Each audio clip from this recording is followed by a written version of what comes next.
The road to sustained happiness is through disciplining your behavior. Discipline is a foundation to life. The rewards of a disciplined life are great, but they're often delayed until sometime in the future. The rewards for the lack of discipline are immediate, but they are minor in comparison to the immeasurable rewards of consistent self-discipline.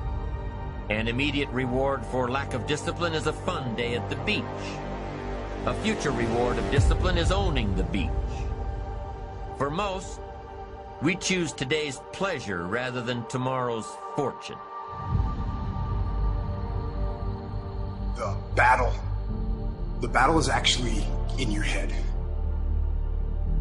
You're not going to hear noises, you're not going to hear gunfire, you're not going to hear any explosions. It's not that kind of battle.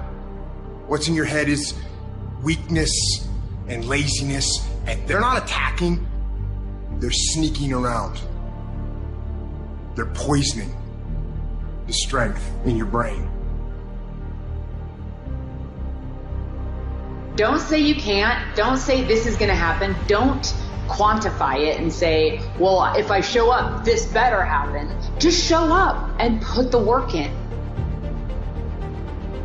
You know life is going to happen as long as you believe in you. You got the right mindset. You got the right attitude. We can make it happen. Stop wasting valuable time, knowing that if we begin to live our lives as if each day were our last, our lives will take on a whole new meaning. Here's a good question to ask. What other discipline could I begin that would open up a whole new expression in my life of turning imagination into reality? Without discipline, there is no enterprise. Without discipline, there is no magnificent structure. Without discipline, there is no health. Without discipline, there is no advantage. There is no future. So discipline is all when it comes to imagination, having something real, believing in it, and turning it into reality. You can't be good and be a legend. You can't be great, really, and be a legend. You gotta be phenomenal. I want you to push for legend. It is the process of the grind that shapes you and forms you. It's not the game. You think you become a champion on the field? You don't. You become a champion when ain't nobody watching you. You're doing your own drills and your own way. You're doing what coach tell you to do, and you're doing your own stuff. You become a champion in the dark when ain't nobody looking. You don't become no champion when you put no doggone helmet on. You become a champion the way you eat. You become a champion the way you think. You become a champion in your grind.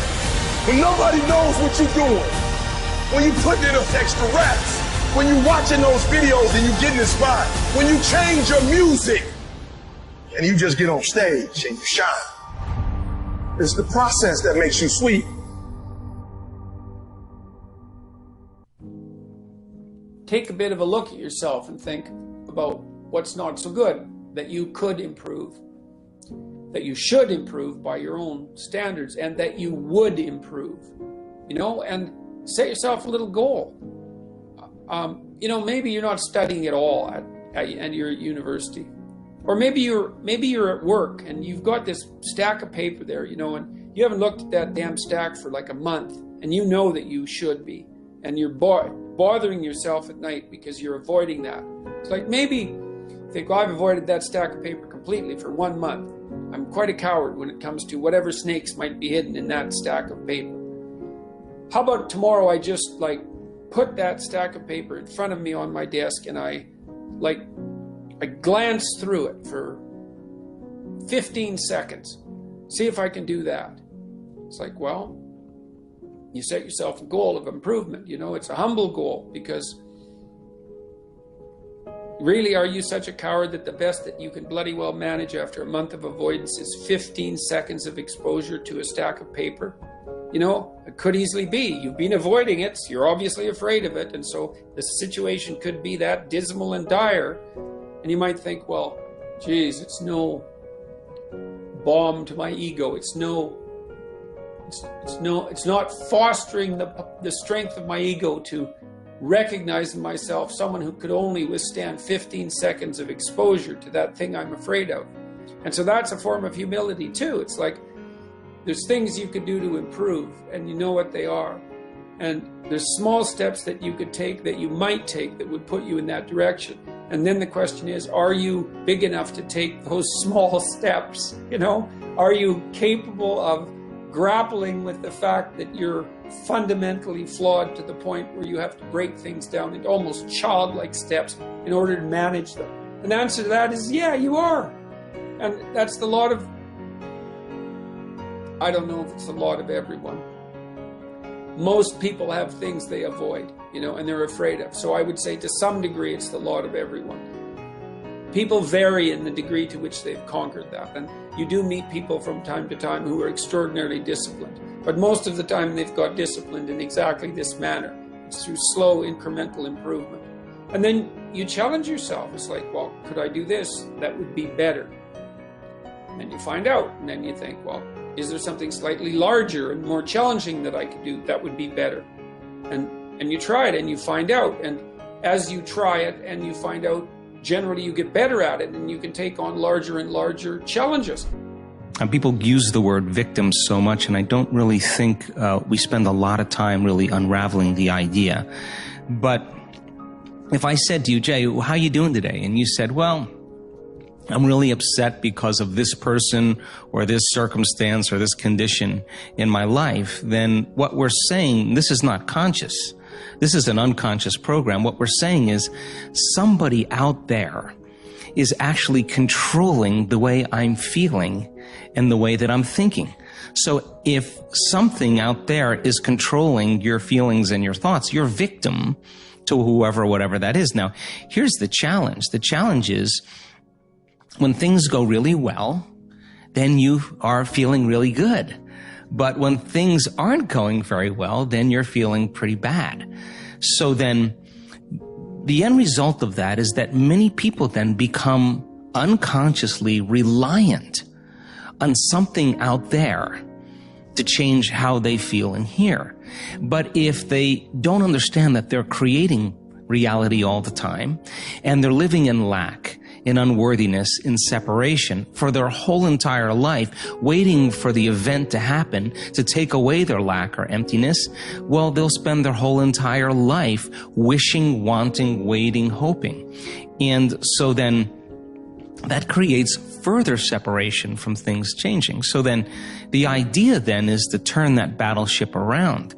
Is it possible then that the way you think and the way you feel can begin to produce effects in your outer world? Now, that isn't something that you swallow in one bite. It's a process of gaining knowledge. It's a process of practice. It's a process of experience. But once you start seeing those synchronicities, those coincidences, those opportunities that start to fall into place because you're experiencing change in your outer world, if you're doing the work, you're going to start paying attention to what you're doing inside of you that's producing the effect outside of you.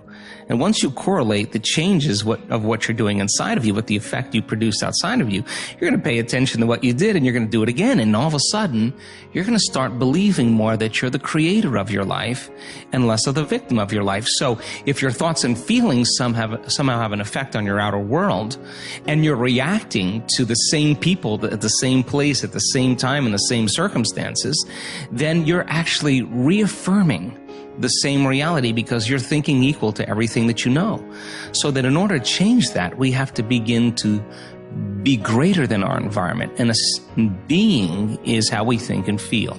So when people begin to practice this, they're not so quick to give their power away to the person or condition in their life, because the stronger the emotion you feel from some problem or condition in your life, the more altered you feel inside of you, the more you pay attention to the cause. Well, where you place your attention is where you place your energy. So you're giving your life force, you're giving your energy away to that person or problem that you could be using to heal, that you could be using to create a new future. So then teaching people then how to self-regulate and find the present moment and settle their body down from those unconscious programs or those emotions that they're conditioned to. That's the work. And so then when you start lowering the volume to those emotions and you're doing the work and mastering yourself in some way, as you begin to change your emotional state, you're not going to be thinking about that person or problem, and you're going to begin to take your power back. And it literally begins to build a person's own electromagnetic field. Now, they have energy to heal. They have energy to create a new future. Hey, we all lose. I failed in bodybuilding. I lost bodybuilding competitions. I lost powerlifting competitions. I lost weightlifting competitions. I had movies that went in the toilet and that were terrible and got the worst reviews. And in politics, I remember I had many of the initiatives on the ballot, and we lost. My approval rating in California went down to 28%, and then it went back up again, and I won again the governorship. So then you think, okay, well, I'm trying to make this decision. I'm going to go try to do something difficult. And isn't that terrifying? And then you think, yeah, but wait a minute. What's really terrifying is not doing it. I said that it can literally save your life. 85% of the American public, according to recent studies, are going to jobs that they hate, working on jobs that do not challenge them. This thing right here, really, man, you got to look. So many good things have happened to me. Now, look, I also had some painful moments in this like you. But, hey, I look for the bright side, man. Here's something else. Most people are not living their dreams because of fear, ladies and gentlemen. Fear, limited vision, and lack of self-esteem is what keep most people doing things they don't want to do. It wasn't until my journey manifested into something much bigger that this really, really became a part of my life.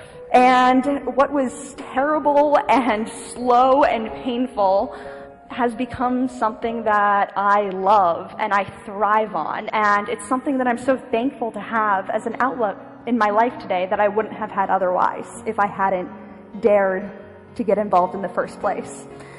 The best lesson for me was coming back from what happened. You know, going to jail, losing everything, coming back. How do you put value on what you're doing? Like I was just in the future, thinking about watching myself on my television network. Because I do that, that means I have to think what would be the worst case scenario, and then I have to think what would be the best case scenario. So it's not a 180-degree turn. It's not like you have this amazing breakthrough, the ceiling opens up, lights come down, and you hear the angels sing. It just ain't happening like that. The very thing that you're terrified of doing, actually taking a step into the unknown, taking that step, is the very thing that will cure the fear. It's the very thing that's going to suppress that. It's the very thing that's going to give you the confidence, because in that moment, all you're trying to do is process what's around you, and your brain does not have the opportunity to explore and be afraid at the same time. It's going to require you to become someone you haven't even seen yet. It's going to require you to say the things you haven't said and do the things you haven't done, so that you can become the man, the woman you've always known yourself to be.